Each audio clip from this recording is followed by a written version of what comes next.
మా అందరికీ అందించాలని మనస్ఫూర్తిగా కోరుకుంటున్నాం. అయితే సినిమా మొదలైన తర్వాత సినిమా గురించి ఒక పెద్ద స్టార్ సినిమా వస్తుందంటే ముందుగా మనం మాట్లాడుకునేవి దాని నుంచి వచ్చిన పాటలు. ఎందుకంటే ఆ పాటలు ఏఆర్ రెహమాన్ గారు ఇచ్చిన ట్యూన్ నుంచి వస్తే ఎలా ఉంటుంది, అది అత్యద్భుతంగా ఉంటుంది. రై రై రారా అనేటట్టే ఉంటుందన్నమాట. So legendary music director AR Rahman garu సంగీతం సమకూర్చారు. ఆయన ఇచ్చిన రాగానికి అద్భుతమైన మాటల్ని అందించిన వ్యక్తుల్ని ఇప్పుడు మనం వేదిక మీదకి ఇన్వైట్ చేసుకుందాం. అండ్ ముందుగా ఆయన మాటల నిధి నాకు తెలిసి అనంతం అయి ఉంటుంది. అందుకే ఆయన అనంత్ శ్రీరామ్ అయ్యారు. సో ఆలస్యం చేయకుండా లిరిసిస్ట్ అనంత్ శ్రీరామ్ గారిని వేదిక రాసుగా స్వాగతం పలుకుతున్నాము. అండ్ అలాగే చికిరి చికిరి సాంగ్ని లిరిక్స్ అందించిన లిరిసిస్ట్ బాలాజీ గారిని కూడా వేదిక రాసుగా స్వాగతం పలుకుతున్నాము. అనంత్ శ్రీరామ్ గారు అండ్ బాలాజీ గారిని వేదిక మీదకి రావాల్సిందిగా ఆహ్వానం పలుకుతున్నాము.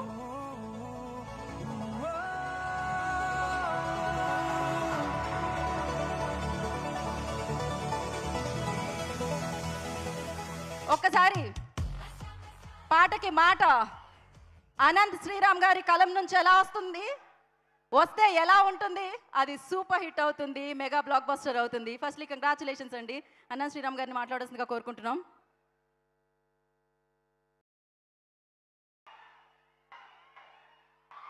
చప్పట్లు లేవు, చప్పట్లు కొట్టడాలు లేవు.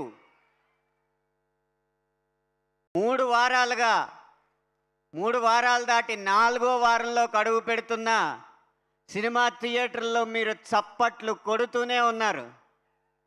కాబట్టి ఈరోజు మీరు చప్పట్లు కొట్టడాలు లేవు, మీకు మేము చప్పట్లు కొట్టడమే మిగిలింది. అలా అని అరుపులకి కేకలకి ఈలలకి మాత్రం అభ్యంతరం లేదు, అవి మీరు వేసుకోవచ్చు. మీకోసం వారానికి 1000 చొప్పున ఈ 4 వారాలకి 4000 చప్పట్లు దాచుకుని మా బృందం అంతా మీకు చప్పట్లు కొట్టడానికే ఇక్కడ కలుసుకున్నాం. కారణం ఏంటంటే చూశారు, పెద్ది 420 కోట్ల పైచిలుకు వసూళ్లు సాధించింది. ఇది వసూళ్లు కాదు, వసూళ్ల వరద. ఈ వరద మీద బురద జల్లాలనుకున్న దురదగాళ్ళకి సరదా తీర్చేసిన అభిమానులు మీరు. అందుకు మీకు చప్పట్లు కొట్టడానికి మా బృందం మొత్తం ఇక్కడికి వచ్చింది. ఏదో 100 మందిని ఊచకోతలు కోస్తే చప్పట్లు కొట్టడం కాదు, ఉద్వేగాలతో ఉర్రూతలూగించిన చప్పట్లు కొడతామని నిరూపించిన అభిమానులు మీరు. అందుకు మా బృందం మీకు చప్పట్లు కొట్టడానికి ఇక్కడికి వచ్చింది.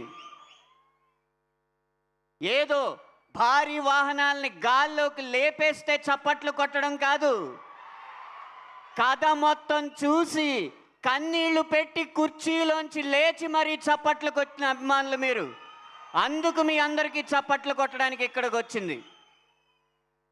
మీ చేత ఈ చప్పట్లు కొట్టించింది ఎవరో కాదు, ఈ పెద్ది పాత్రని అంత అందంగా తీర్చిదిద్దిన దర్శకుడు బుచ్చిబాబు గారు. ఆయన మీకు చప్పట్లు కొట్టడానికి ఈ వేదిక మీదకి వచ్చాడు. ఒక సందర్భంలో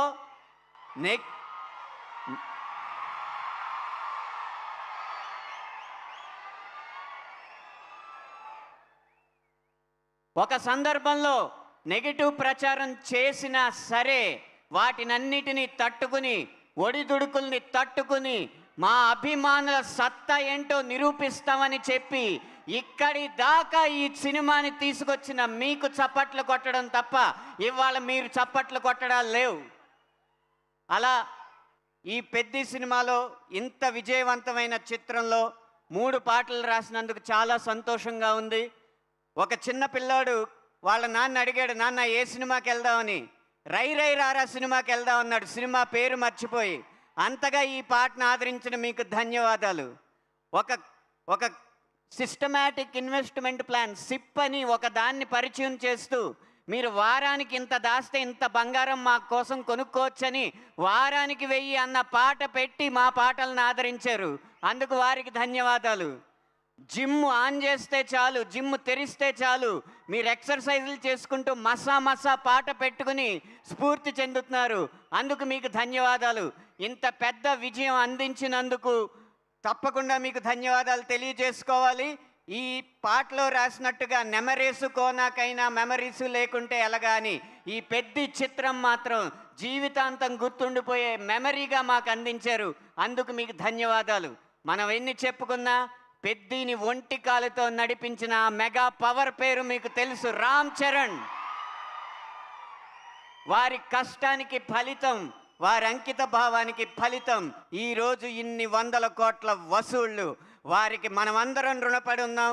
ఎందుకంటే కమర్షియల్ హీరో అంటే కేవలం రివెంజ్ ఫార్ములాయే అని కాకుండా దేశానికే స్ఫూర్తిని అందించే కథని ఒప్పుకుని రాష్ట్రాన్ని దాటి దేశాన్ని దాటి ప్రపంచాన్ని స్ఫూర్తివంతం చేసిన రామ్ చరణ్ గారికి మనందరి తరపున ధన్యవాదాలు తెలియజేసుకుంటున్నా. చిరంజీవి గారికి పద్మవిభూషణ్ వచ్చింది, రామ్ చరణ్ గారికి ఆస్కార్ వేదిక మీదకి వెళ్ళే అవకాశం వచ్చింది. కానీ చిరంజీవి గారికి వాటన్నిటికంటే గొప్ప పురస్కారం రామ్ చరణ్ గారని ఈ వేదిక ముఖంగా తెలియజేసుకుంటూ మరొక్కసారి మంచి సినిమాతో మంచి పాటలతో మిమ్మల్ని కలుస్తామని మీకు మాటిస్తూ సెలవు తీసుకుంటున్నాను. అనంత్ శ్రీరామ్ గారు, మీరు అనంతం అసలు.